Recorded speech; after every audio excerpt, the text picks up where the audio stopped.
Amigos y amigas de Comunicación y Vida, Monseñor Freddy Bertón, arzobispo metropolitano de Santiago y presidente de la Conferencia del Episcopado Dominicano, y un servidor, Virgilio Apolinar Ramos, seguimos alegres porque cada día crece la audiencia de tantas personas que ahora es a mí que me preguntan: ¿y Monseñor, cómo está?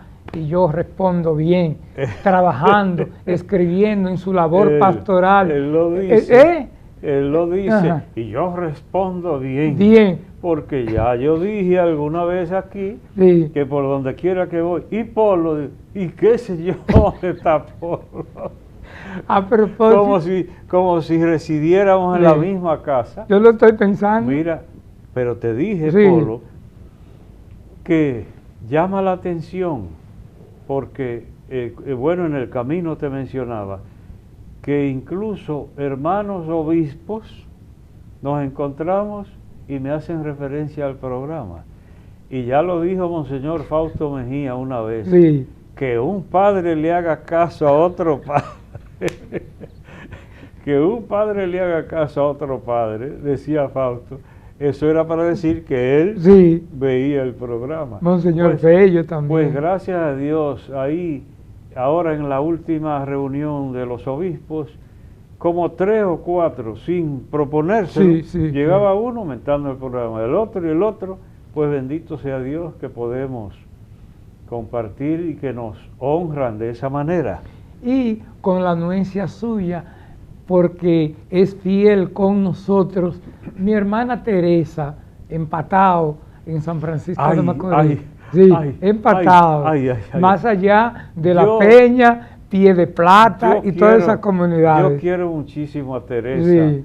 Hablé recientemente con ella, sabemos que está enfermita y la estamos encomendando, pero por el amor de Dios, Sí. no me menciones el Patao. El Patao, más allá está el Llano y todas esas comunidades. Porque que le pongan otro nombrecito. Hay una comunidad que se llama Dichoso, más Dichoso, allá. Dichoso. Buena Vista. Pero por el Seibo había una combinación. Tú conociste a Peguerito, el jardinero del seminario. Sí. Tenía una bicicleta, Ramón ¿verdad? Peguero, o la bicicleta que era casi mía. Pues él me la prestaba. ¿Está vivo? No, hace mucho que falleció. Entonces, por donde él vivía, era una combinacioncita de lugares rurales. Sí. Entonces decía uno, yo no me acuerdo de 2, pero eran 3. Y entonces, qué sé yo cuál, Las Avispas y Salsipuel. La gente a veces pintoresca poniendo eso. Y con los nombres de las comunidades. Pero algo que suene más decente. Sí. Ahora, ese temita, en Licey, de donde yo soy, hay un lugarcito que se llama La Chiva. Sí. La Chiva. Que ahora eso es fino porque incluso hay gente que bebe chivas. Chivas Regal. Sí. Entonces, pero eso se llamaba chiva. Entonces los estudiantes, compañeros míos, que eran de ahí, eso no sonaba bien. ¿Y de dónde eres tú? De La Chiva. Ay, Dios mío. Entonces se propusieron cambiarle el nombre y le pusieron La Duarte. Y la gente seguía diciendo La Chiva. Luego les pusieron, no sé si Primavera, todos los nombres preciosos. Y la gente... La Chiva. Y Chiva se quedó hasta la... Bueno. Después de esta introducción... Pero ahora tengo que recoger... Me recojo. Lo voy a dar otra vez para ir... Tengo que recogerme hasta yo. Sí. Mira, Polo, vamos a compartir ahora un trocito del Santo Evangelio de San Juan. Se refiere al buen pastor, porque en este tiempo de Pascua, varias veces en distintas versiones aparece la imagen del buen pastor, incluso el domingo del buen pastor, que fue el domingo 4 de Pascua, o sea, de resurrección. Entonces, ahora, tú sabes qué estaba pensando yo. ¿Qué te sugiere a ti, Polo, la imagen del buen pastor? Ternura. Ternura, pero ahí tienes tú algo sorprendente, porque tú quizás fuiste rural una vez, pero tú eres urbano netamente, y hay gente que es urbano de nacimiento, y sin embargo, esta imagen que es idílica, campesina, rural, que tú puedes alegar que ya hay muchachos jóvenes en la ciudad que ni saben de qué le están hablando, de criar ovejas, como en los campos, que había grupitos de chivos y hay todavía. Entonces, pero ¿dónde está lo llamativo? Que esta imagen no pierde vigencia, y aunque uno se haga urbano netamente, como hemos tenido que serlo, porque nosotros nos volvemos mayormente y operamos en un medio urbano, y sin embargo, esta imagen como que trasciende ya la materialidad de la cosa, es lo que te quiero expresar. Porque aunque un joven ni sepa lo que es un ganadito de vacas o de chivo o de ovejas, y sin embargo el buen pastor puede entender esa imagen. ¿Tú no te acuerdas, Polo, que cuando llegó el Papa Francisco a Roma, hicieron una actividad y uno de los jóvenes que andaba por ahí, una joven específicamente, que andaba con un ovejito al cuello, sí, y se lo puso y esa imagen anduvo el mundo entero?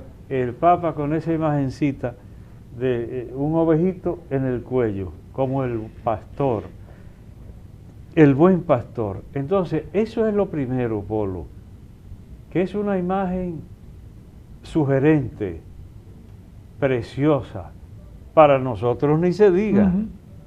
Entonces ahí viene la segunda partecita, como un pequeño comentario general, y es que estamos marcados no solo por la imagen del buen pastor, que es Cristo, sino por aquellos que inculcaron en nosotros la imagen del buen pastor, que es Cristo. Y permítame, en la misa de la parroquia San Pedro y San Pablo del Ensueño, el padre Aridio Luzón hacía este detalle que usted me ayudará y seguro lo va a tocar: la diferencia del pastor y el buen pastor, porque hay pastores. Sí. Pero mira la partecita. Sí, por supuesto que voy a tocar eso. Sí.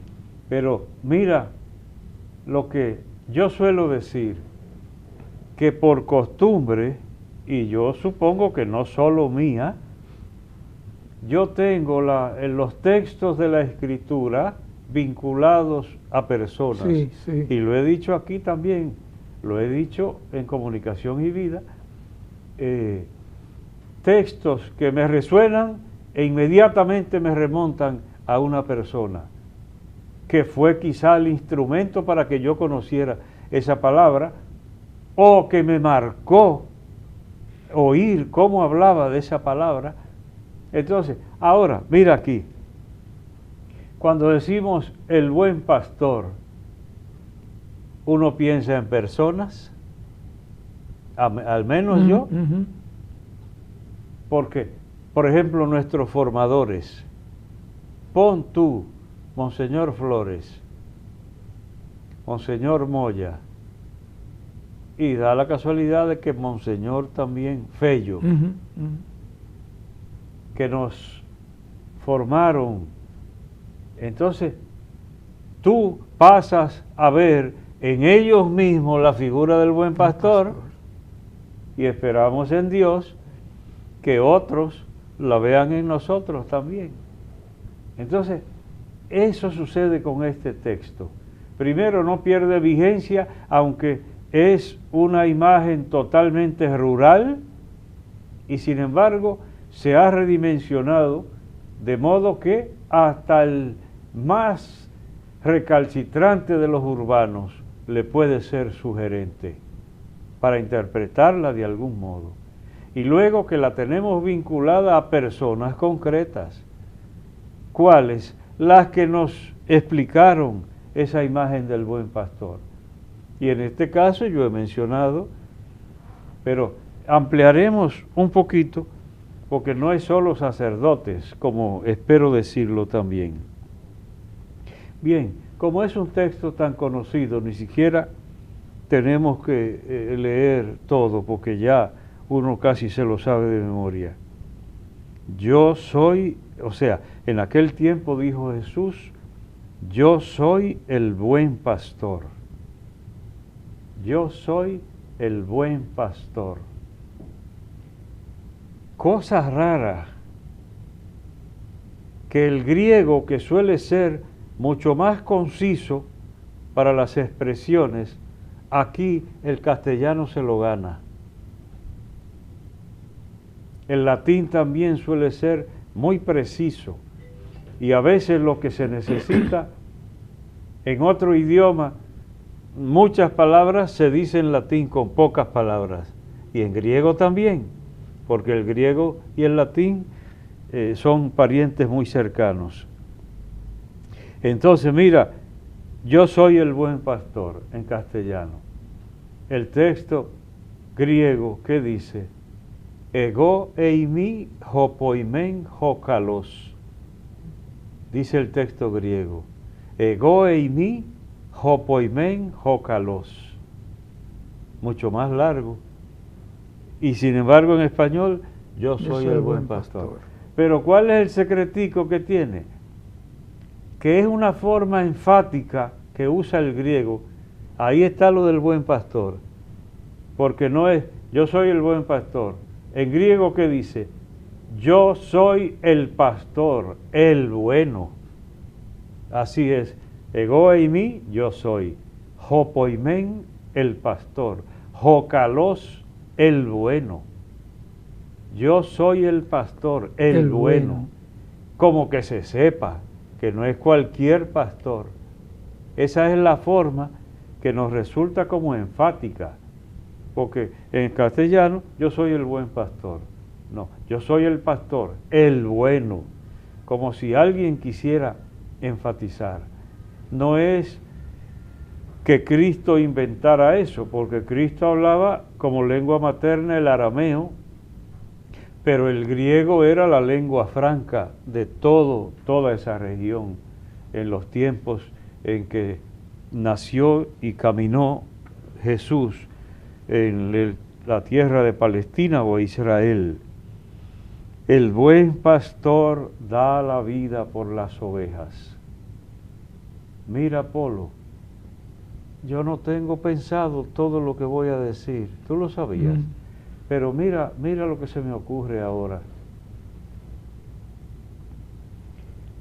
Podría decirse una pintura clásica del buen pastor, y se ve preciosa, sí, pero lo bonito del buen pastor no está en la belleza con que se ha pintado, sino en sus acciones, en la capacidad martirial. El buen pastor da la vida por sus ovejas. Yo soy el pastor, el bueno. Ahora, ¿cuál es la señal inequívoca de que se trata, en efecto, del buen pastor que da la vida por sus ovejas? Ahora, Apolo, cuando llega Cristo resucitado, a donde están los apóstoles trancados por miedo a los judíos, y entra sin abrir puerta, como lo explicamos aquí,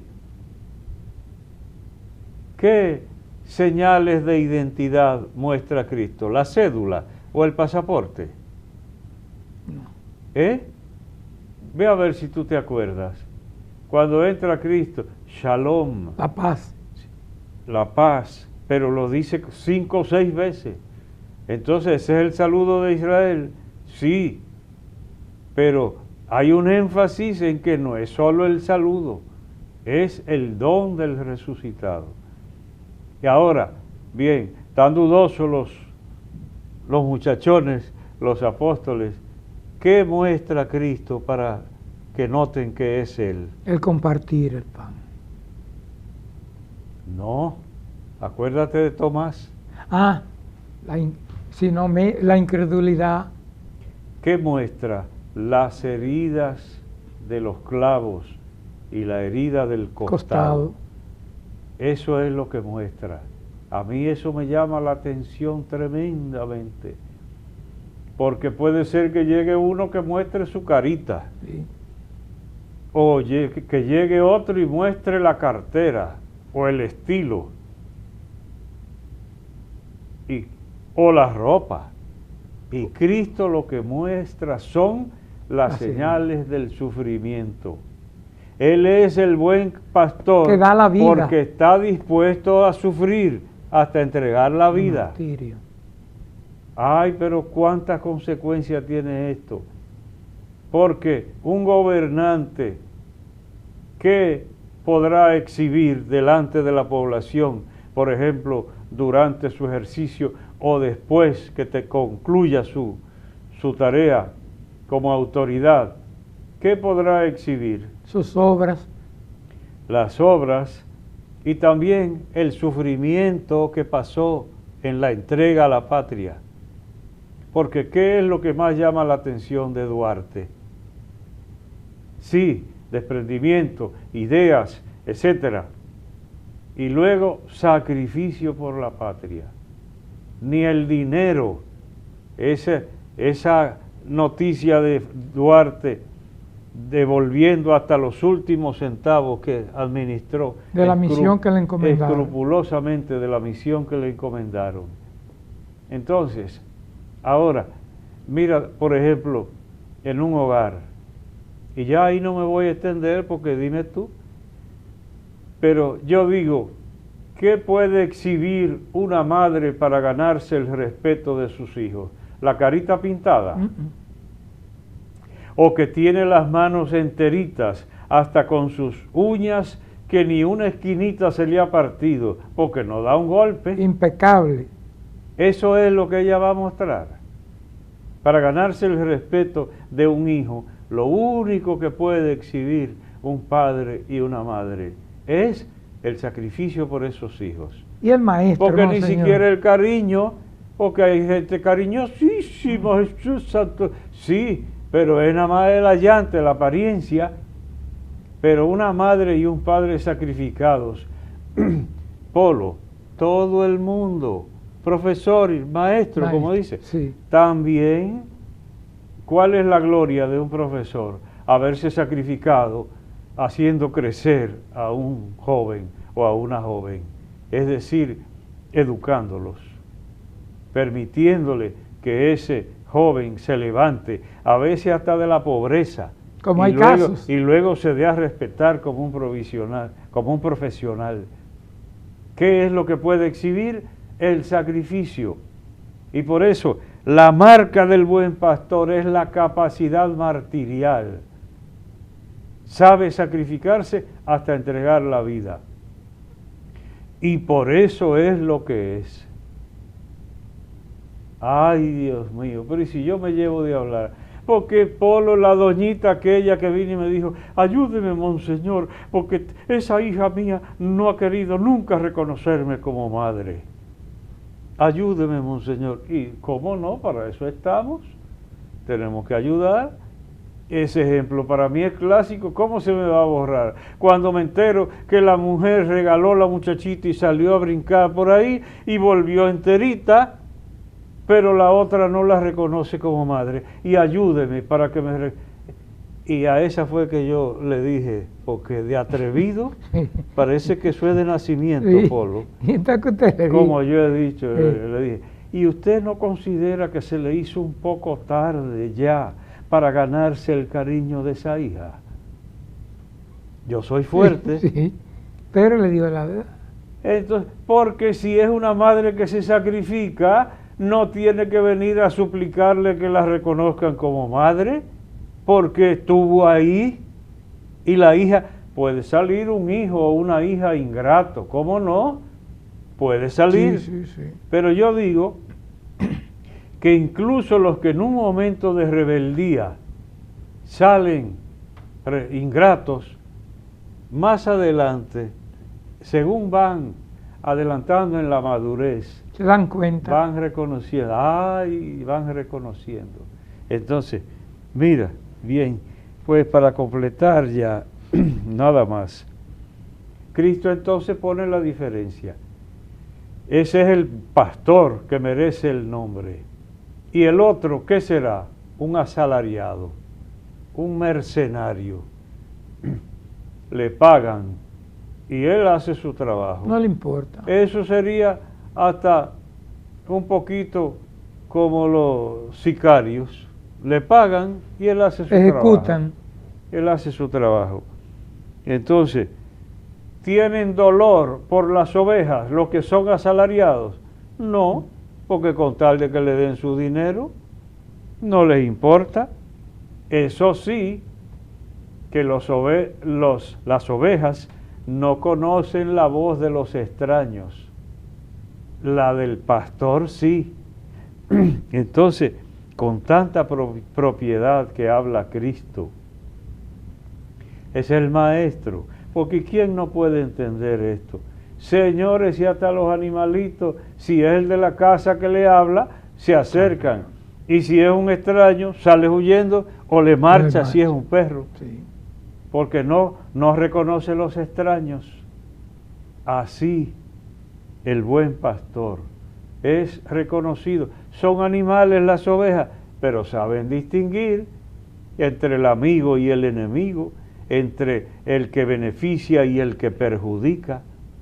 Entonces, bien, yo conozco a las mías y las mías me conocen, igual que el Padre me conoce y yo conozco al Padre. Yo doy mi vida por las ovejas. De nuevo, el rasgo característico para poder llamarse buen pastor es entrega la vida. Y el que no entregue la vida, sea el servidor público, sea el profesor, sea el funcionario, si no entrega la vida en su servicio, no merece el nombre. Que no está hablando solo de pastor, que literalmente está llevando adelante un ganado. No, es todo, es todo. Ahora, mira, Polo, el corazón que va más allá, la apertura del Señor. Tengo además otras ovejas. No es solo las que están en el corralito, como ha insistido mucho el Papa Francisco. No se conformen con los que están en la iglesia, salgan a buscar, que algunos se han ido y otros no han venido nunca.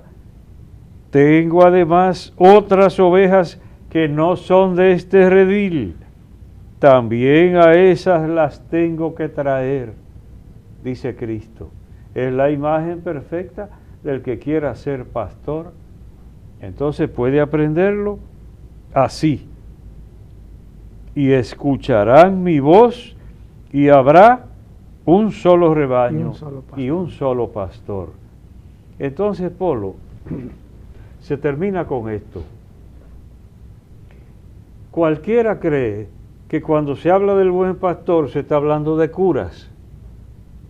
¿No te parece? Sí, sí. Eso es para los padres. No, yo digo, todos tenemos que pastorear. Todos tenemos que pastorear. Ahora, un padre y una madre de familia, ¿qué es lo que hacen en la casa? Pastorear a sus hijos, de manera que no les falte el agua, el alimento, la educación, y que lleguen a buen camino. Ahora, y los hijos no pastorean, y no tienen amiguitos. Y además los hijos a veces pastorean al papá y a la mamá, como me gusta decirlo. Que yo conozco casos a donde no había Dios, y quienes llevaron a Dios a esa casa fueron los hijos pastoreando a los papás, y el amiguito a sus amiguitos. cuando orienta debidamente o cuando su conducta inspira al otro a hacer lo mismo. Nos pastoreamos unos a otros. No es solo Cristo el buen pastor, ni solo un cura que tiene a su cargo un rebaño de fieles, por decirlo de alguna manera. No, todos estamos llamados a ser pastores y buenos en la medida de lo posible. El profesor, buen profesor. El profesional, buen profesional. El servidor público, igual. Eso se llama. Entonces, esta imagen del buen pastor estará perfectamente aplicada si nos incluye a todos, Polo. Concluimos con la palabra, y me gustó mucho esa versión en griego. Yo soy el pastor, el bueno. Interesante. Esto es Comunicación y Vida. Nos vamos a una pausa y en breve retornamos.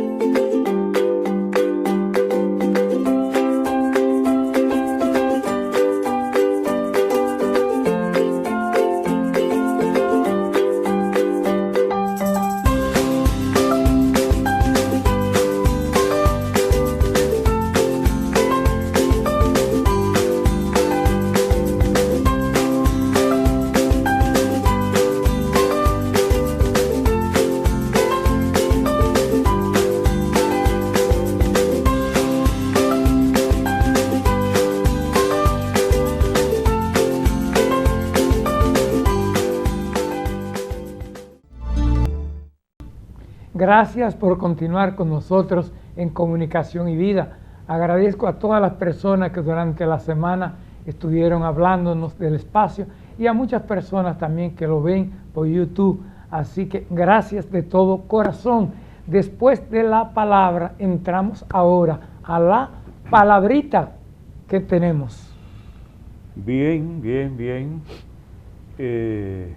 Ya te dije, por lo que estamos haciendo en esta tanda como una especie de repaso, porque son tantas las palabritas que hemos presentado, yo que las voy guardando, que es difícil que una gente retenga todo. Entonces, para refrescar un poco la memoria, miren esta que la presentamos una vez: ecléctico. Aquí destaco lo importante que es pronunciar las consonantes en medio de palabras. Ahí. Es importante. Porque me viene a la mente un político que hablaba de otro político que le decía: este es un ecléptico. Así decía él, un ecléptico. Entonces así no es, porque es ecléctico. Y él decía ecléptico. Con P. Y lo que le estaba diciendo era ladrón. Porque clepto, si buscan el diccionario de la academia, encuentran clepto, en griego es ladrón. De ahí viene cleptómano, por ejemplo, que es el maniático de robar. Entonces, ecléctico, no eclep, como decía ese político. Me reservo los nombres. Pues los dos nombres los tengo me acuerdo de Juan Bob y Pedro Animal en la cabeza. Entonces, bien, pues perteneciente o relativo al eclecticismo significa ecléctico, dicho de una persona que profesa las doctrinas del eclecticismo, que adopta una postura ecléctica. Bien, ¿y en qué consiste el eclecticismo? Es adoptar en el juzgar o actuar una postura intermedia entre doctrinas diversas. Tú coges, como quien dice popularmente, coges de aquí y de aquí, luego eres ecléctico.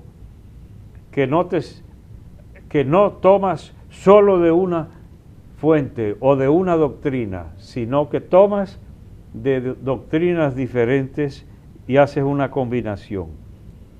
También se usa la combinación de elementos de estilos diversos, como por ejemplo eclecticismo arquitectónico, que toman, qué sé yo, barroco con neoclásico, con combinado distintas formas de estilos en la arquitectura.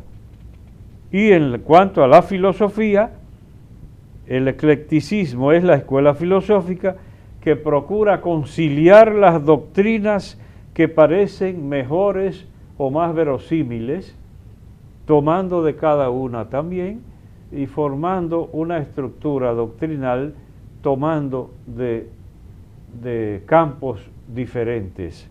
Eso es ecléctico. Entonces, Polo, si lo va a pronunciar, dígalo con su C. Ecléctico. Es una palabrita quizás no muy popular. No. Polo, tú no la has oído mucho entre el pueblo. No. Pero entre personas medianamente educados y de ahí para arriba, sí, ecléctico, en el sentido de que toma de distintos lugares y arma algo personal, como digo, en el estilo, en la filosofía, en lo que sea. Ecléctico es la palabrita. Bueno, ahí tuvimos la palabrita en el día de hoy.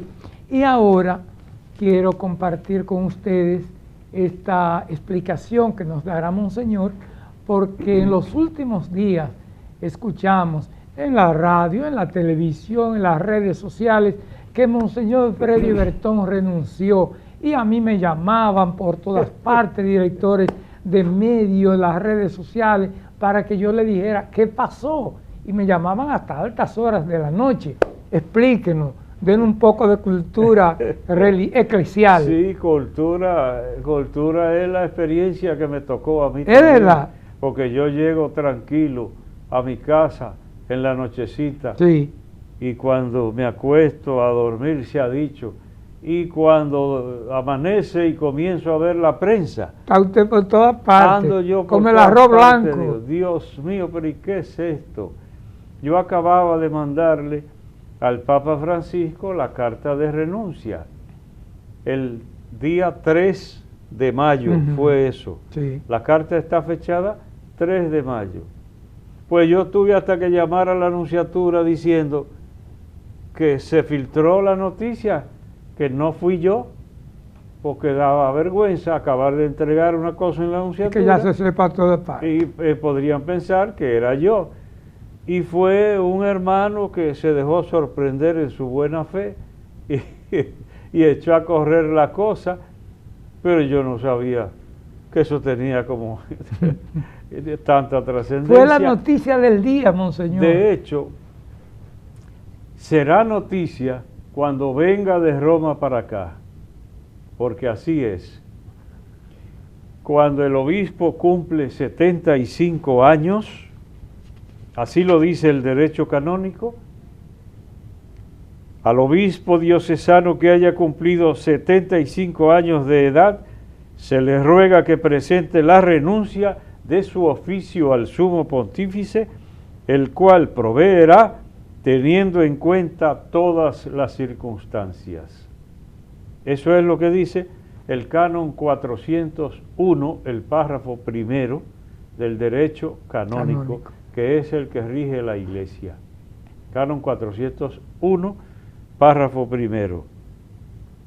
Entonces, dice que haya cumplido 75 años. Yo los cumplo en octubre. El 15 de octubre. Pero yo soy adelantado. 3 de mayo mandé la carta. Es mucho. Pero yo me puse a pensar, ¿y si esa carta se va en barco y se tarda en alta mar? No quiero que me agarren con la que llegó la fecha como si yo no quisiera presentar. Me parece que da mala impresión. Que yo quizás guiándome por el derecho, por el sentido con que se expresa el derecho, esperar a cumplir y entonces, no, yo lo mando antes para que se sepa que yo estoy en ánimo de entrega. ¿Qué es lo que sucede? Que el Papa, entonces, como lo dice aquí, las circunstancias, mirando las circunstancias, ¿cuáles son las circunstancias? Está muy descalabrado, está diciendo una cosa por otra, etcétera, etcétera. Dice, ¡ay, quítenlo volando! Pero si no ha hecho nada malo y está sirviendo, aunque esté mayorcito, miren, en esa confusión tan grande que hubo en la prensa y en las redes, John Jairo Cruz Báez, ¿tú lo conoces? John Jairo Cruz Báez fue asistente del fiscal aquí en Santiago. Entonces, él es ya graduado en letras, pero está estudiando Derecho ahora. Okay. Y escribió algo que yo incluso lo puse y hasta lo mandé a algún periódico, diciendo, señores, es obligación del obispo, esto, citando el canon, y entonces, pero miren lo que ha sucedido aquí. El cardenal cumplió 75 y le mandó religiosamente su carta al Papa Francisco. Y a los cuantos se retiró el cardenal, a los 80, porque el Papa Francisco lo dejó 5 años más. Monseñor Fausto Mejía terminó en San Francisco de Macorís, cumplió 75 y salió de San Francisco a los 80. Yo no aspiro, Polo, a que me yo no aspiro a que me den la ñapa muy larga, no. Dios sabrá, pero se supone que según el estado de uno, pero hay que contar quizá con un par de años, pero ya a partir del 15 de octubre el Papa puede tomar la decisión de aceptar la renuncia, y desde que acepta la renuncia el obispo tiene que soltar inmediatamente. Y si es presidente de la conferencia, como el caso mío, desde que el Papa acepte la renuncia, ceso automáticamente como presidente de la conferencia también. Así es. Ahora es una norma reciente del Vaticano, que por eso incluso pide que a alguien que esté medio viejo ya no lo nombren presidente de la conferencia, porque si el Papa le acepta la renuncia, automáticamente queda eximido de todo lo demás. ¿Eso no lo sabías tú? Pues ya lo sabes, porque eso es nuevo ahora. Ok, entonces en ese caso se nombraría un administrador diocesano o arquidiocesano. Sí, lo que está previsto, según el derecho, es que el colegio de consultores se reúne y elige un administrador diocesano en lo que el Papa nombra un obispo, para que alguien siga haciendo el trabajo provisional. Entonces, así, eso es lo que se hace. Que en ese caso, Monseñor, recuerdo a un amigo suyo muy querido y mío, Monseñor Jiménez, que le tocó esa función cuando terminó Monseñor Roque Adames. Como administrador. Sí, como administrador. Exactamente. Pero mira, Polo, es interesante también, porque el párrafo segundo de ese canon, ese mismo, 401, dice, se ruega encarecidamente al obispo diocesano que presente la renuncia de su oficio si por enfermedad u otra causa grave quedase disminuida su capacidad para desempeñarlo. También pide el derecho, aunque sea joven, si se enfermó en una enfermedad incurable, por ejemplo, que lo incapacita para ejercer su servicio episcopal, él mismo se ruega encarecidamente, que eso también es una modalidad. Bien, después el número 402 del derecho, para edificar un poquito más. El obispo a quien se haya aceptado la renuncia de su oficio conserva el título de obispo dimisionario, pero le dicen emérito. Es más bonito que dimisionario, eso es muy largo. Es muy largo, muy largo. Y aquí medio hasta feo. Sí. Suena- Conserva el bien. título de obispo dimisionario de su diócesis. Dicen obispo emérito o arzobispo emérito de Santiago. Y si lo desea, puede continuar residiendo en esa diócesis. A no ser que en casos determinados por circunstancias especiales, la sede apostólica provea de otra manera. ¿Oyeron eso? Que puede darse un caso en que termine un obispo en una diócesis y la Santa Sede le prohíba residir ahí. residir en esa diócesis.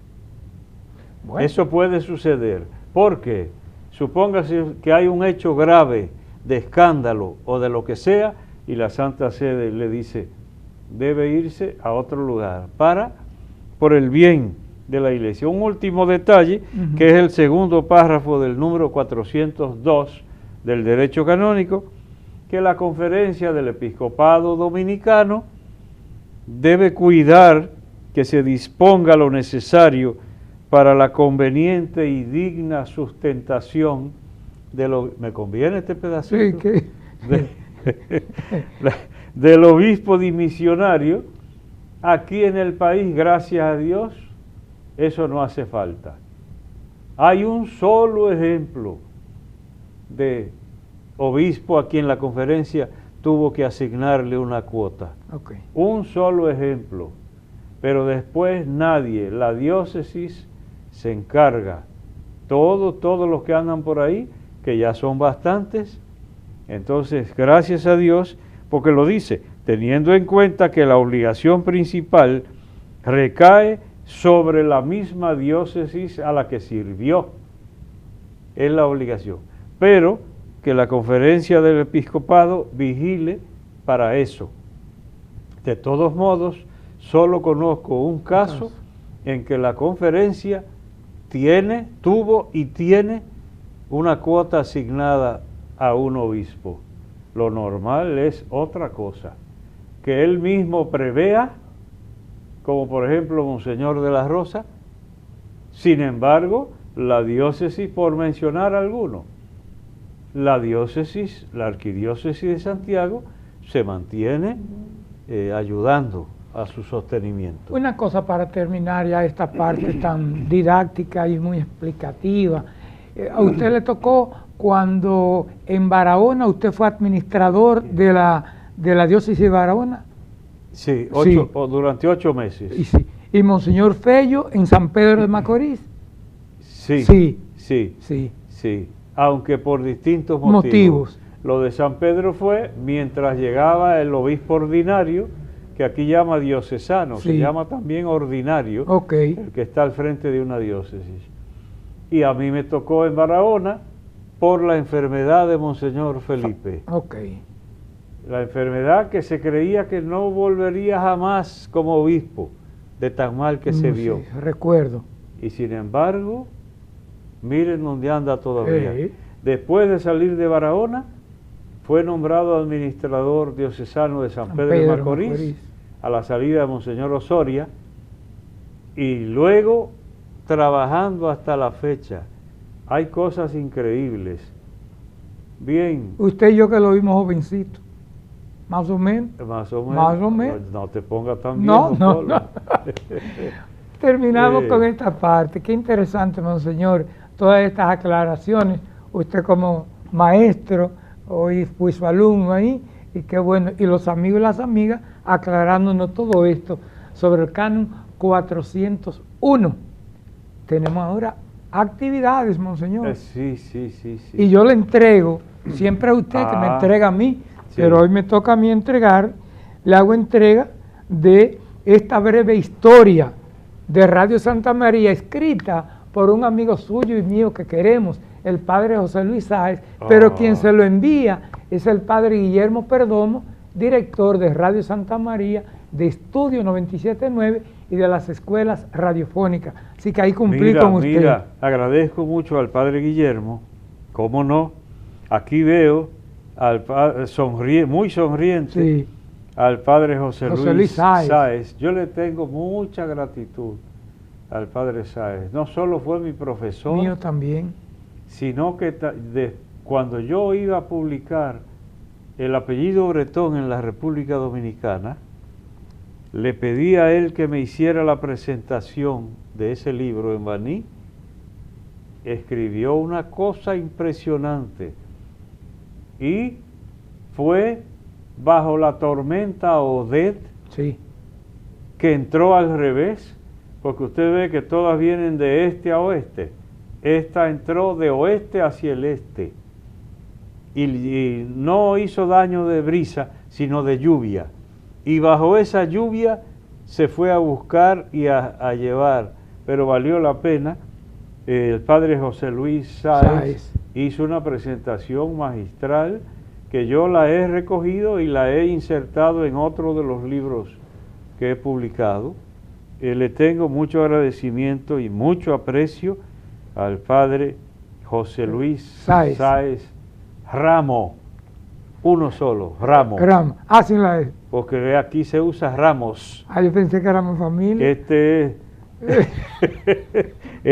es Ramo en singular. Sí. Bien, pues Ahí agradezco está. mucho. Y cómo no, Ahí usted se va a encontrar con mucho cariño. Mucha gente buena. Ahí me sale el padre Somoza. Ahí está. Rector mío. Sí. Con ese salí yo del seminario para ordenarme ya. Ay, señores, cuánta gente. Mucha gente. Cuánta ahí. gente de uno. Mira, Somoza, yo no me acordaba Sí. que el padre Somoza, Ton Lluveres. Ahí está todo. Ay. Eso Y es aquí bonito. hay unas patillas que declaran la antigüedad de la foto. De esa Que patilla. llegaban hasta aquí. Pero no es cura. Aunque hasta yo tuve mi patillita, Polo. Yo fui de los afros. Bien, Bueno, bien. gracias, Actividades, padre Guillermo. Polo, aquí. Actividades, cuénteme la suya, porque usted estuvo por Moca, usted se mudó a Moca. Sí. Aunque usted es mocano. Ciertamente, yo soy mocano de la Santiago, orilla. De la orilla, sí. Mocano de la orilla. Sí. Pero me invitó la madre del senador De la Carlos provincia de Gómez. Payá. Carlos Gómez me invitó para celebrar una Eucaristía porque tiene hasta su capillita, Sí. el Instituto Oncológico Dr. Silverio López de Moca. Precioso, tú no conoces nada de eso. No. Detrás del hospital, bien resguardadito, ahí hay unas matas enormes de samán y de otras cosas, un lugar muy bonito. Pues ahí una celebración totalmente animada, cuando la gente está. Entonces, el patronato que dirige la institución, el doctor Silverio López, el senador estaba presente, Melania Ureña, la madre del senador que fue que me invitó, Rolando Alba, que fue director del Liceo de Licey muchísimos años. Mi amigo. Ahí lo conocí, primera vez en mi vida que lo veo. Y tantas otras personas, pues valió la pena. Pero tengo que decirte también, Polo, tú dijiste mudado a Moca. Sí. Que celebró concierto Pan y Vino la parroquia Jesús Maestro y me pidieron una charla sobre la familia y allí estuve con el padre Felipe Colón. Una cosa impresionante, un salón enorme, lleno y por fuera también, en un lugar precioso que es el Club Recreativo de Moca. Yo no lo conocía, me encantó. Qué bueno. El Club Recreativo, y me encantó la gente, me sentí en mis aguas y además sentí que llegaba la charla que me tocó dar sobre la familia. Si uno no habla de la familia con interés, con emoción, ¿de qué otra cosa va a hablar? Y sobre todo la carga positiva que uno lleva cuando procede de una familia como Dios quiere, Monseñor. Exactamente. Entonces, Polo, yo quiero mencionarte también que tú has comentado muy favorablemente la visita que hizo el cardenal Nicolás López Rodríguez a la conferencia del episcopado. Fue una iniciativa del padre Manuel Ruiz y allá estaba acompañándolo y Sor Josefina Payano, que son los ángeles de la guarda del cardenal.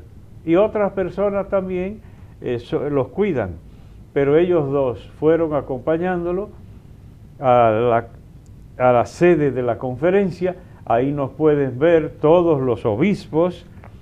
Yo tuve unas palabras para él, que hasta anda por ahí en las redes y en todas partes, un pequeño video, no sé si sería posible insertarlo, pero por lo menos algunas gráficas de ese encuentro. Fue hasta medio chistoso porque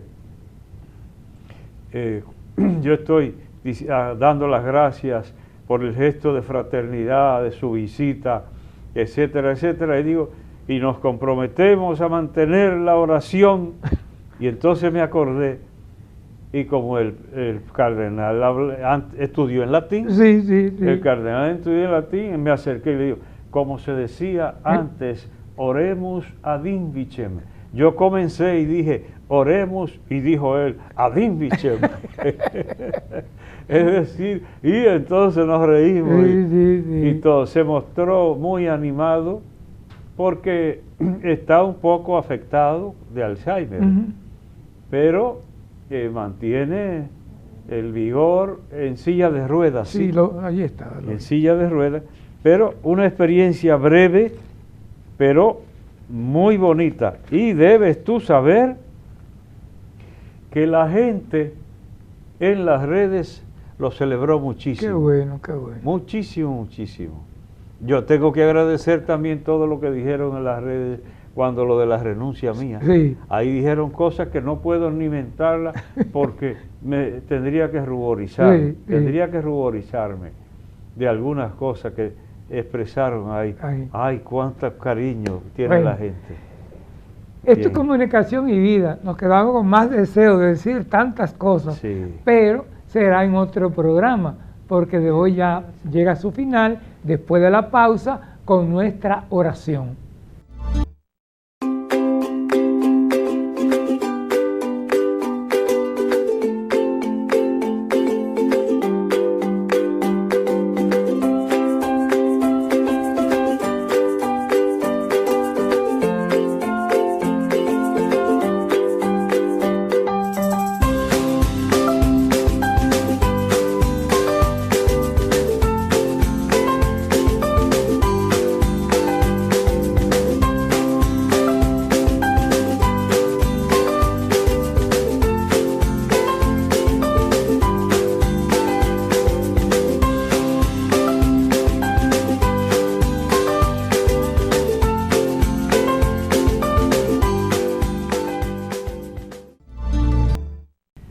Hoy te agradecemos, Padre, tantos bienhechores que hemos tenido durante nuestra existencia, personas que nos han hecho el bien.